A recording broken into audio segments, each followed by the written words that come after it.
Welcome to my channel. David lived in a small village on the edge of the vast African savanna. The savanna was his playground. He loved the tall grasses, the acacia trees, and the animals that roamed free. David knew the land like the back of his hand. He could identify the birds by their songs. He could track the zebras and gazelles by their footprints. David felt most at home under the vast African sky.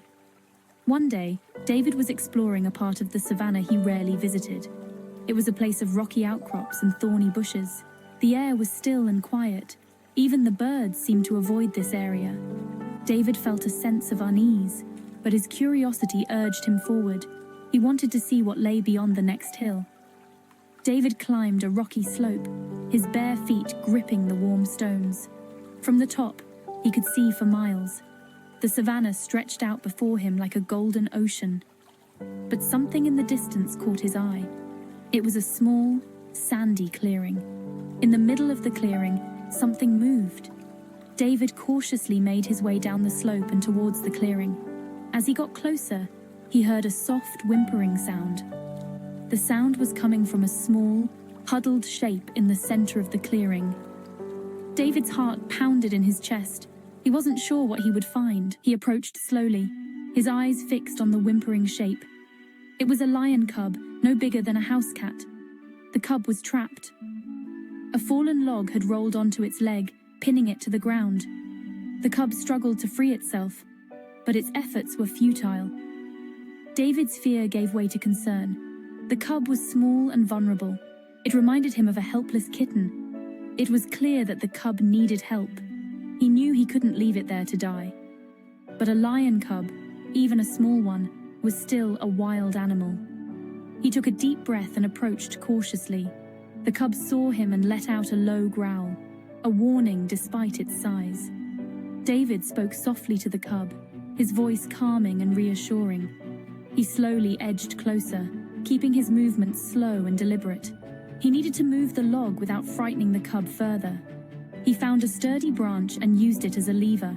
With all his strength, he pushed against the log, slowly lifting it just enough to free the cub. The cub scrambled back, its eyes wide with fear and pain.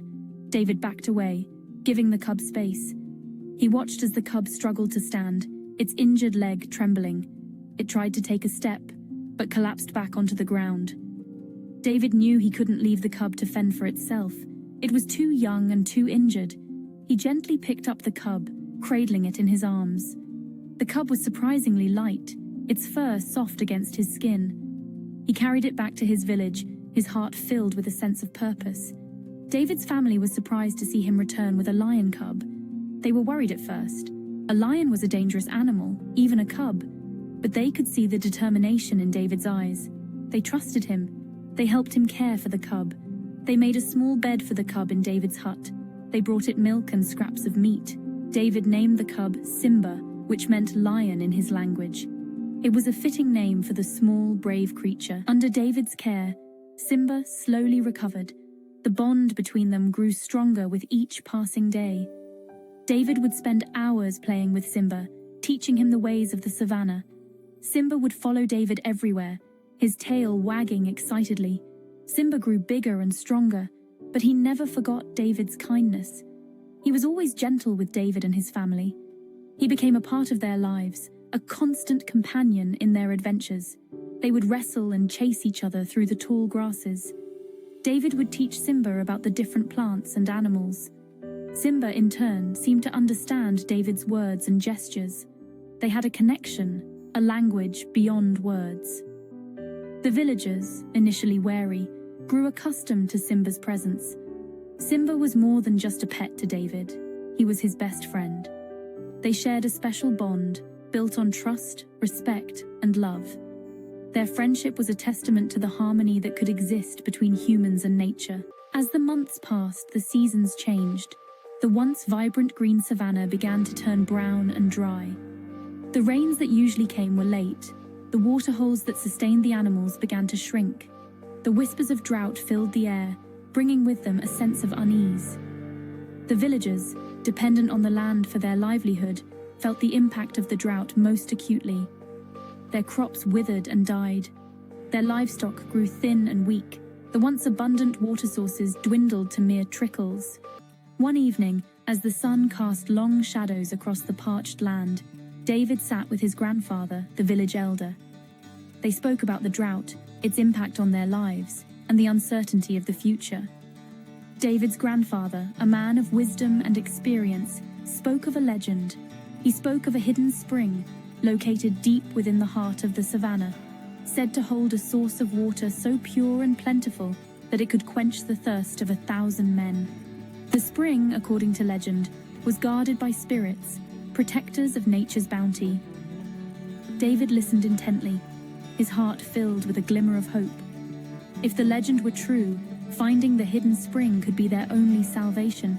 He knew he had to find this spring, not just for himself, but for his entire village and for Symba.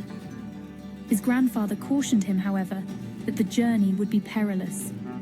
The savannah was a dangerous place, especially during a drought when the next morning, David, armed with his grandfather's blessing, a few meager supplies, and an unwavering determination, set out into the vast expanse of the savannah. At his side was Symba, his loyal companion, his senses alert to the dangers that lay ahead. The sun beat down mercilessly, baking the earth and turning the air thick and heavy. David and Symba walked for hours, their throats parched, their bodies weary.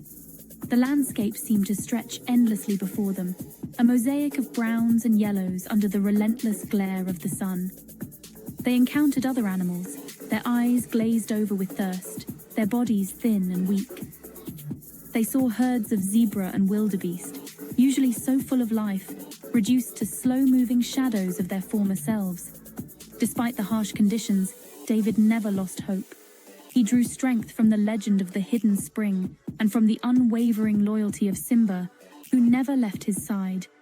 He knew that somewhere beneath the parched earth lay their salvation. Days they walked, their hope dwindling with each passing hour. Just when their resolve began to waver, Symba, his keen senses heightened by their desperate search, suddenly perked up. He lifted his head, his nostrils flaring, sniffing the air. With a soft growl, he nudged David, urging him forward. They walked a little further, their pace quickening with anticipation, and then they saw it.